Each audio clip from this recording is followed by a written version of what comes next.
Hello दोस्तों, नमस्कार। आपका हार्दिक स्वागत, वंदन एवं अभिनंदन करती हूँ अपने YouTube channel keep learning with जोश में। तो दोस्तों, हिंदी साहित्य में आज हम हिंदी साहित्य के प्रसिद्ध कवि एवं उनकी रचनाएं पढ़ेंगे। ऐसे कवि जो हर प्रतियोगी परीक्षा की दृष्टि से महत्वपूर्ण हैं, जो हर परीक्षा में एक दो प्रश्न इन कवियों एवं उनकी रचनाओं से ज़रूर पूछे जाते हैं। तो आइए देखते हैं आज की वीडियो। ये हैं हिंदी साहित्य के प्रसिद्ध कवि एवं लेखक एवं उनकी रचनाएं। एक तरफ हैं लेखक, दूसरी तरफ हैं उनकी प्रमुख रचनाएं। इसमें पहले कवि हैं तुलसीदास जी। तुलसीदास जी परीक्षा की दृष्टि से मोस्ट इम्पॉर्टेंट हैं। आइए देखते हैं इनकी रचनाएं। इनकी पहली रचना है रामचरितमानस। रामचरितमानस परीक्षा की दृष्टि से मोस्ट इम्पॉर्टेंट है। ये पुराने कई परीक्षाओं में पूछी जा चुकी है। रामचरितमानस को लेकर एक दो प्रश्न और बनते हैं कि रामचरितमानस में कितने कांड हैं। तो याद रखिएगा, रामचरितमानस में 7 कांड हैं। दूसरा प्रश्न बनता है कि रामचरितमानस की भाषा क्या है। तो रामचरितमानस की रचना बाबा गोस्वामी तुलसीदास जी ने अवधी भाषा में की। अगली रचना है विनय पत्रिका। विनय पत्रिका की रचना भी तुलसीदास जी ने की है। विनय पत्रिका को लेकर भी एक प्रश्न बनता है कि विनय पत्रिका की भाषा क्या है। तो विनय पत्रिका की भाषा ब्रज भाषा है। अगले रचनाएं हैं गीतावली, दोहावली और कवितावली। अगले कवि हैं सूरदास जी। सूरदास जी भी मोस्ट इम्पॉर्टेंट हैं। इनकी 3 रचनाएं हैं, शूरसागर, साहित्य लहरी और शूरसारावली। ये तीनों रचनाएं परीक्षा की दृष्टि से मोस्ट इम्पॉर्टेंट हैं। कई प्रतियोगी परीक्षाओं में पूछी जा चुकी है। अगले कवि हैं कबीरदास जी। ये भी मोस्ट इम्पॉर्टेंट हैं। कबीरदास जी की एक रचना है बीजक। बीजक के 3 भाग हैं, साखी, शबद और रमैनी।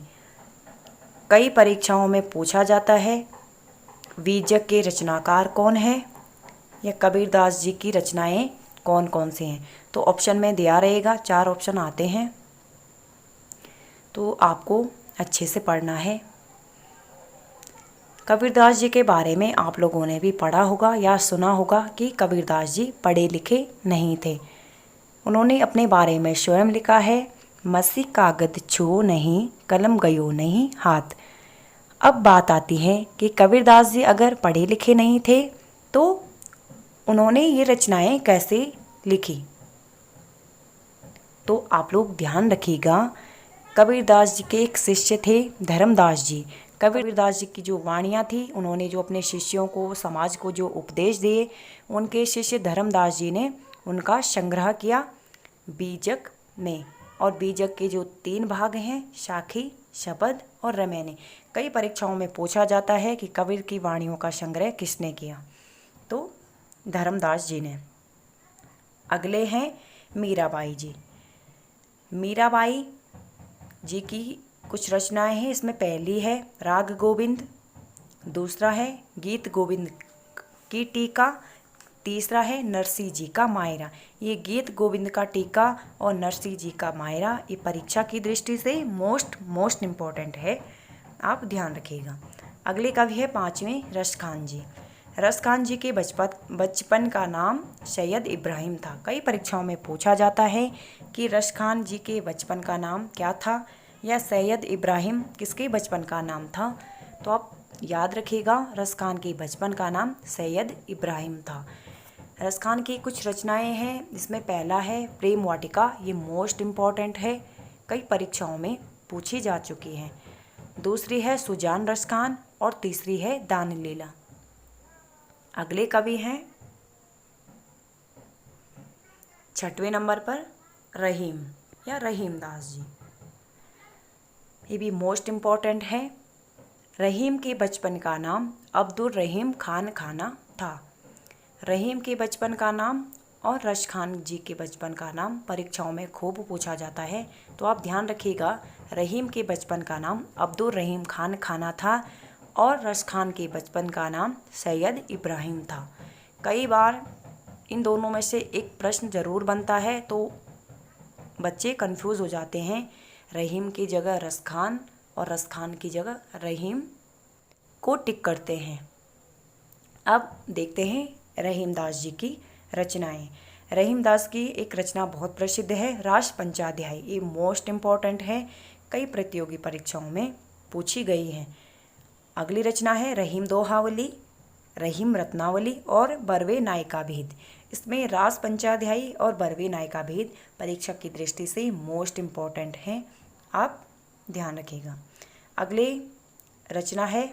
अगले कवि हैं 7वें नंबर पर मलिक मोहम्मद जायसी।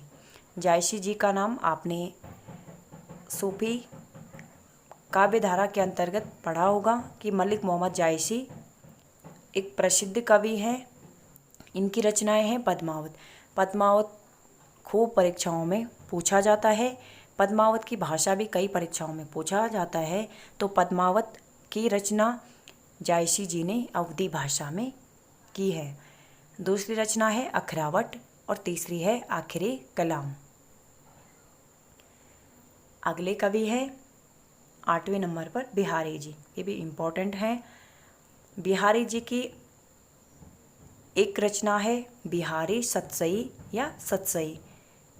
कई बुकों में सिर्फ सतसई मिलता है और कहीं पे बिहारी सतसई भी लिखा हुआ होता है। कई परीक्षाओं में पूछा जाता है कि मात्र एक ऐसे कवि जो अपने एक रचना से हिंदी साहित्य जगत में प्रसिद्ध हुए, तो वो हैं कवि बिहारी जी। बिहारी जी ने मात्र एक रचना की, बिहारी सतसई या सतसई। ये परीक्षा की दृष्टि से मोस्ट इम्पॉर्टेंट हैं। अगले हैं 9वें नंबर पर पृथ्वीराज रासो। पृथ्वीराज रासो एक रचना है और इसके कवि है चंद बरदाई। पृथ्वीराज रासो और चंद बरदाई को लेकर आपने इतिहास में भी पढ़ा होगा, जब मोहब्बत गौरी के साथ पृथ्वीराज चौहान की लड़ाई होती है तराइन का प्रथम युद्ध 1191 में। इसी युद्ध का विवरण चंद बरदाई ने अपनी पुस्तक पृथ्वीराज रासो में किया है। अगला है 10वें नंबर पर परमाल रासो। परमाल रासो की रचना जगनिक ने की। 11वें नंबर पर है हम्मीर रासो। हम्मीर रासो की रचना शारंगधर ने की है। अगला है 12वें नंबर पर बीसल देव रासो। बीसल देव रासो की रचना नरपति नालह ने की।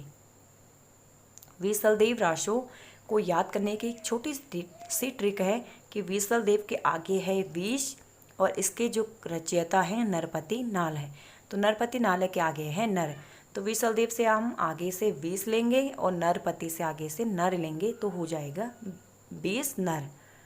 तो यानी कि बीसल देव रासो की रचना नरपति नालय ने की। आप इस ट्रिक से इसे याद रख सकते हैं। अगला है 13वें नंबर पर खुमान रासो। खुमान रासो की रचना दलपति विजय ने की। अब इसको लेकर एक ट्रिक है कि जब कोई राजा अपने दल के साथ युद्ध करके विजय होता है तो उसे क्या है, खुमान होता है, यानी कि गर्व होता है। तो खुमान रासो की रचना दलपति विजय ने की। अगला है 14वें नंबर पर विजयपाल रासो। तो विजयपाल रासो की रचना नालह सिंह ने की। अगला है 15वें नंबर पर सुदामा चरित।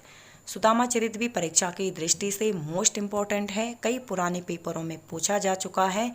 तो सुदामा चरित की रचना नरोत्तम दास जी ने की है।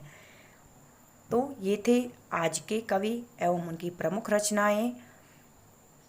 अन्य प्रमुख कवि एवं उनकी रचनाओं को लेकर आएंगे हम वीडियो के पार्ट 2 में। तो प्लीज़ वीडियो आपको अच्छी लगी हो तो लाइक कीजिए, चैनल को सब्सक्राइब कीजिए और वीडियो अपने दोस्तों के साथ ज़रूर शेयर कीजिए।